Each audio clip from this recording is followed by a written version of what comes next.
Hey, how are you? I'm doing just well. How are you today?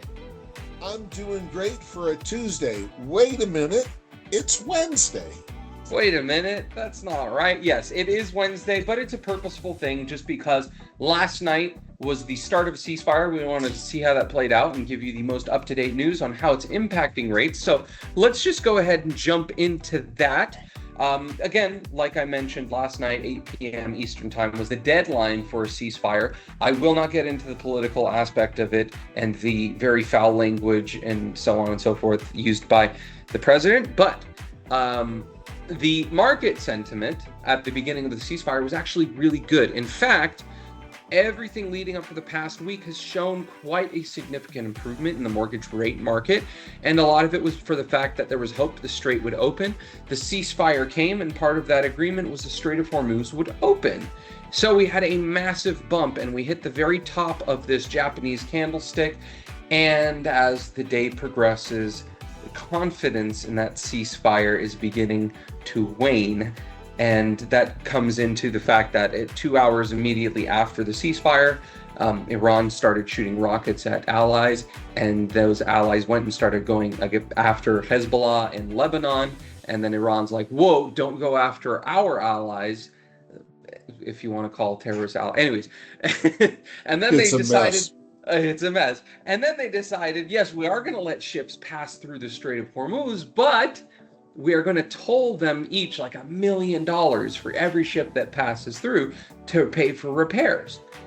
And that wasn't part of the ceasefire deal. And then on top of that, now Iran media outlets, and we're filming this right now at almost 2:30 p.m. Pacific time, but Iran news outlets are saying the Strait of Hormuz is closed completely because the United States is violating the ceasefire agreement. And the United States is saying, no, our ships are still going through. So we don't really know what's what, and that's why we can start to see this Japanese candlestick turning down a little bit. So right now, kind of getting to a stagnation. Dale, what does that mean for current mortgage rates? Ugh. So I do have to comment, though, the ceasefire did last longer than I thought it would.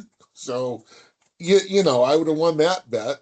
But which liar do you believe, right? I mean, holy cow. Anyway, rates. So the current average, 6.46 for the 30-year fix, 5.77 for the 15-year, keeping in mind that's 20% down, all credit scores, all discount points, no discount points, and all of that.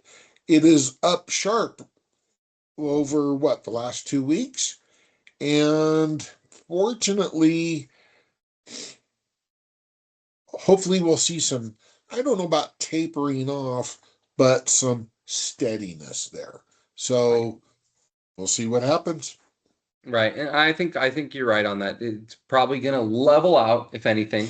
We might not see an increase, but we're probably not going to see a decrease unless there are significant inroads in the passage at the Strait of Hormuz. One thing that is keeping mortgage-backed securities from just plummeting like a rock and interest rates from rising is the fact that the price of oil is now beneath $100 a barrel, which is quite an improvement. So if we can maintain the price of oil and keep it somewhat low, then inflation will get tamped down, and we're actually going to see an improvement. Dale, you mentioned this a couple weeks ago, but the truth is war typically is good for mortgage interest rates. Not good in the sense of morality, just good in the sense of mortgage rates tend to get better in wartime.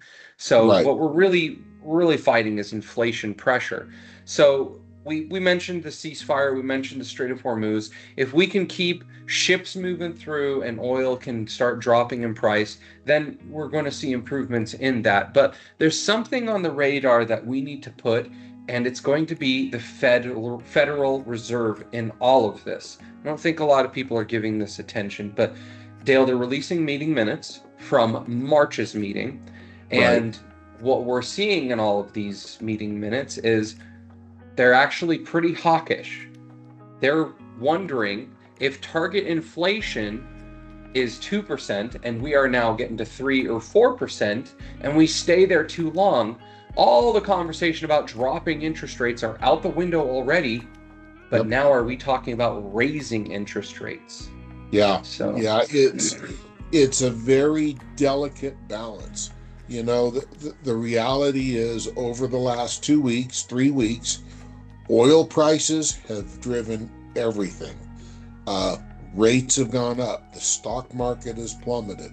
We're actually seeing a little bit better in the stock market today. In fact, last I checked, we're seeing a lot better in the stock market today as oil prices decline. And I really think how this whole Iran situation goes is how rates are going to follow. So right, you right. just got to hope for the best.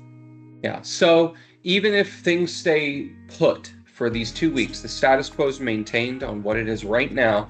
We're still going to have to look at the Federal Reserve. Their next meeting, I think, is the 17th, 18th of April, and their general comments are going to dictate where mortgage rates go.